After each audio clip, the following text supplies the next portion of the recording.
नमस्कार प्यारे बच्चों, आज हम कृतिका भाग 1 नवीं कक्षा की पूरक पाठ्य पुस्तक का पाठ नंबर 4 माटी वाली पढ़ेंगे। इस पाठ के लेखक है श्री विद्यासागर नौटियाल जी।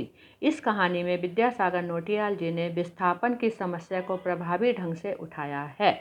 इसमें उन्होंने गरीब व श्रमिक वर्ग की समस्याओं के बारे में बतलाया है। इस कहानी में माटी वाली की व्यथा व दर्द को मार्मिक रूप से दर्शाया गया है।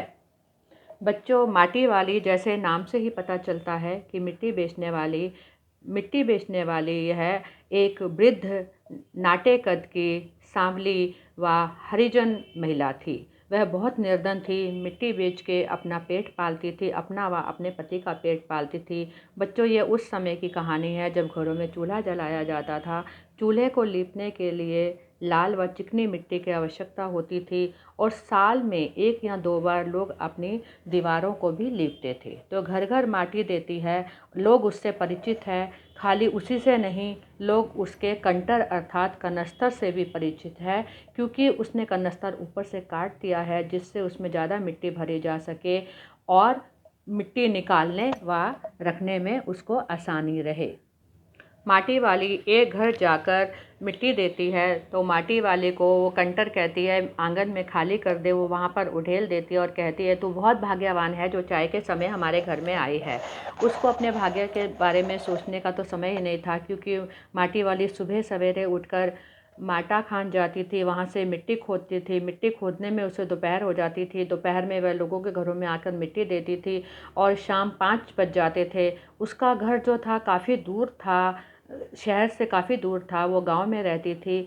वहाँ जाते जाते कितना भी तेज़ चले 1 घंटा तो उसको वहाँ पहुँचने में लग ही जाता था। तो उसने कहा कि तू बहुत अच्छी है जो इस टाइम आई है। वो उसको चाय देने के लिए बोलती है। पहले उसको 2 रोटियां देती है मालकिन। 2 रोटियां लेकर बुढ़िया बहुत खुश होती है। वो फटाफट एक रोटी अपने पति के लिए बांध लेती है और दूसरी रोटी खाने की अभिनय करती है कि हाँ भाई मैं रोटी खा रही हूँ। इतने में मालकिन जो है वो चाय का एक गिलास लेकर आती है और उसको कहती है ले चाय पी ले, आज दाल सब्जी तो घर में कुछ भी नहीं है। माटी वाली कहती है कि साग तो खाने की मुझे ज़रूरत ही नहीं है। चाय जो है रोटी के साथ साग का काम करता है। भूख मीठी की भोजन मीठा, अर्थात जिसको भूख लगी हो उसको भोजन तो स्वादिष्ट लगता ही है और मिठास तो भोजन में नहीं भूख में होती है। भूख के समय भोजन की मिठास नहीं देखी जाती, भूख मिटाने का उपाय सोचा जाता है। तो मालकिन जो थी उसको चाय पीतल के गिलास में ला के देती है। तो माटी वाली बोलती है कि आप बहुत अच्छी हो जो आपने पीतल के गिलास अभी तक संभाल के रखा है। तो मालकिन बोलती है कि पुरखों की गाढ़ी कमाई से हासिल की हुई चीज़ों को हम कम दामों में क्यों बेचें। उन्होंने कितनी मेहनत से सब चीज़ें बनाई होगी, हम क्या उसको ऐसे ही बाज़ार में बेच दें। और घरों में आकर तो वो इतने सस्ते से लेके जाते हैं। लेकिन आजकल लोगों के घरों में स्टील या कांच और चीनी मिट्टी के ही बर्तन दिखाई देते हैं, पीतल के नहीं दिखाई देते, जो कि हमारे पुरखों ने बनाकर रखे हुए हैं। फिर माटी वाली को पता चलता है कि टिहरी में विस्थापन की समस्या के कारण बातें चल रही है कि शहर को खाली करवाने की विषय में बातचीत चल रही है। माटी वाली मालकिन से पूछती है कि आप कहाँ जाओगे। तो मालकिन बोलती है कि अपनी चीज़ का मोह तो बहुत बुरा होता है, हम शहर छोड़कर कहाँ जाएंगे। माटी वाली बोली ठकुराइन जी, जो इनके पास ज़मीन के कागज़ हैं, जो मालिक है उनको तो ठिकाना मिल जाएगा, लेकिन मेरा तो कोई ठिकाना ही नहीं है। क्योंकि माटी वाली एक गांव में एक ठाकुर की थोड़ी सी जगह पर एक झोपड़ी बनाकर रहती है और झोपड़ी के एवज में जो ठाकुर है उससे सारे काम बिना पैसे के कराता है कि मैंने तुझे ज़मीन में दी है रहने के लिए। चाय पीकर माटी वाली कपड़ा उठाती है और दूसरे घर जाती है और दूसरे घर वाले लोग आदेश देते हैं कि कल हमारे लिए माटी ले आना और उसको 2 रोटियां और दे देते हैं। आज माटी वाली बहुत खुश है कि उसको 2 रोटियां और मिल गई। वो बहुत खुश होती है कि मैं अपने बुढ़े को जाकर रोटियां खिलाऊंगी। और 4 रोटियां थी, एक मैंने खा ली, 3 रोटियां अभी है। वो बुढ़ा बेचारा बहुत गरीब है और उसको खाने को कुछ नहीं मिलता। वो बीमार पड़ा हुआ है, लेटे लेटे वैसे ही भूख नहीं लगती। 2 वो खा लेगा, 1 मैं खा लेती हूँ। तो वो रास्ते में थोड़ी सी प्याज लेती हुई जाती है, कहती है मैं आज प्याज कूट कर और इसको तल लूँगी और बुढ़े को खाना खिला दूँगी।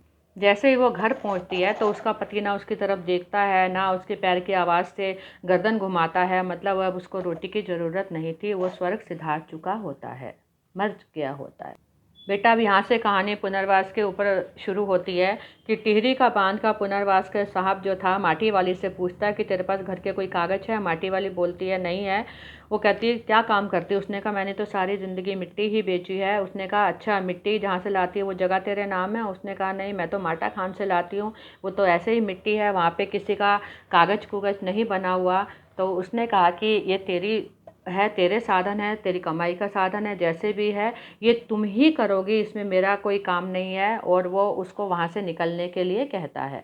माटी वाली जो है वो गिड़गिड़ाती है उसके आगे, लेकिन जो अधिकारी है वो नहीं मानते। और टिहरी बांध की 2 सुरंगों को बंद कर दिया गया था, जिससे सारे शहर में पानी भर गया, आपाधापी मच गई और शहरवासी जो थे अपने घरों को छोड़कर जाने लगे। पानी सबसे पहले शमशान घाट में भरा। माटी वाली अपनी झोंपड़ी के बाहर बैठी हुई है, हर आने जाने वाले को यही कह रही है कि गरीब आदमी का शमशान नहीं उजड़ना चाहिए, क्योंकि एक गरीब आदमी के पास शमशान ही ऐसी जगह है जहाँ पर वो अपने मन की बात सबसे कर सकता है। अर्थात जब गरीब आदमी होता है और अमीर आदमी होता है, जो मरते हैं सबको एक ही जगह पर जलाया जाता है। वहाँ ये भेदभाव नहीं होता कि अमीर को या गरीब को अच्छी जगह मिलेगी या कैसे। सबको जितनी जगह मुर्दे को चाहिए होती उतनी जगह उनको मिलती है।